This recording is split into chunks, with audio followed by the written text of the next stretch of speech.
بہت شکریہ جناب. میں نے جیسے ہمیشہ میں کہتی ہوں، اور میں اس لیے بھی کہتی ہوں کیونکہ میں خود ان سے بہت کچھ سیکھتی ہوں، ہم سب سیکھ رہے ہیں. استاذ الکریم ہمارے ساتھ موجود ہیں. حضور، آپ ان دونوں بہنوں نے جو گفتگو کی ہے حج کے فرائض کے تعلق سے، کون کون سے ہیں اور کن لوگوں پہ فرض ہے، رہنمائی فرمائیں گے.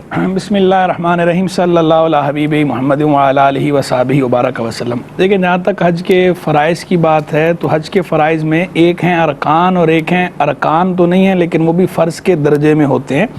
ایسے رکن تو کہتے ہیں اسے کہ جو شے کی ماہیت میں داخل ہوتا ہے، وہ رکن کہلاتا ہے. تو یہ جو دو ہیں یہ تو حج کے جوہری اور اساسی رکن ہیں، یعنی یہ وقوف عرفہ کرنا اور طواف الزیارہ کرنا.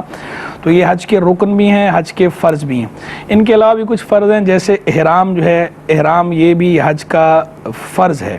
اسی طرح وقت جو ہے یہ بھی حج کا فرض ہے. لیکن چونکہ بنیادی اساسی جوہری رکن یہی دونوں ہیں تو اس لیے جو ہے وہ جب اختصاراً کہا جاتا ہے تو یوں کہہ دیا جاتا ہے کہ حج کے دو بنیادی فرض ہیں جو کہ یہ ہیں، کیونکہ احرام میں بندہ ہوتا ہی ہے احرام کی حالت میں، اور جب ویسے حج کا بیان ہوتا ہے تو اس سے پہلے احرام کا ذکر ہو چکا ہوتا ہے، حج کے وقت کا ذکر بھی ہو چکا ہوتا ہے. تو اس لیے پھر فرائض بیان کرتے ہوئے ان دو کو ہی ہائی لائٹ کیا جاتا ہے اور صرف انہی کو بیان کر دیا جاتا ہے. لیکن ویسے ہیں وہ بھی فرض، احرام بھی فرض ہے، وقت بھی اس کے اندر فرض ہے.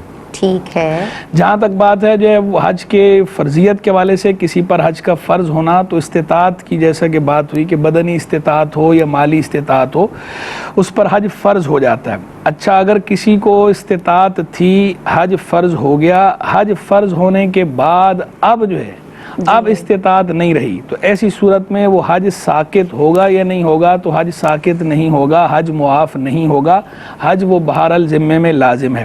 اگر وہ مالی استطاعت یا بدنی استطاعت دوبارہ حاصل ہو جاتی ہے تو بندہ خود حج کرے گا، اگر نہیں ہوتی تو پھر حج بدل کروانا ضروری ہے، لازم ہو جاتا ہے. جیسا کہ بیماری وغیرہ کی صورت ہے کہ بندے کے پاس پیسے ہیں لیکن اب ایسا بیمار، پیسے بھی تھے، ٹھیک بھی تھا، حج فرض ہو گیا، لیکن اب ایسی بیماری میں مبتلا ہو گیا کہ بغیر محتاجی کے حج ادا نہیں کر سکتا، تو اب ایسی صورت میں حج جو ہے اس سے معاف نہیں ہوگا، کیونکہ جب وہ صحیح تھا اس پر اس وقت حج فرض ہو چکا تھا.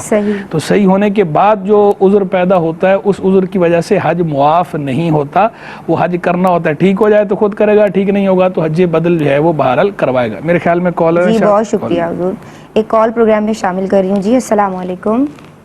وعلیکم السلام. جی بہن، کیا نام ہے اور کیا سوال کرنا چاہتی ہیں؟ میں لاہور سے بات کر رہی ہوں. میں نے کل بھی بہن سوال کیا تھا کہ ان 10 کون سا وظیفہ جی ہم ان ایام میں کریں. میں وہ آج سب سے پہلے وہ لیفٹ اوور کر کے میں لکھ کے لائی ہوئی ہوں، میں ضرور شامل کروں گی. اور کوئی سوال کرنا چاہتی ہیں؟ اور کوئی سوال کرنا چاہتی ہیں بہن؟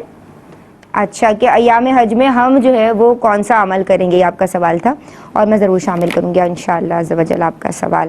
یہ حضور آپ کی بات مکمل ہو گئی تھی؟ جی، تو میں گزارش کر رہا تھا کہ ایسی صورت میں جو ہے وہ حج بدل کروانا جو ہے وہ ضروری ہوتا ہے، اور اگر بندے کی موت کا وقت آ جائے تو پھر جو ہے وہ حج بدل کی وصیت کر کے جائے گا اور اس کے ترکے میں سے حج بدل کے جو پیسے ہیں وہ دیے جائیں گے. اچھا ٹھیک ہے جی.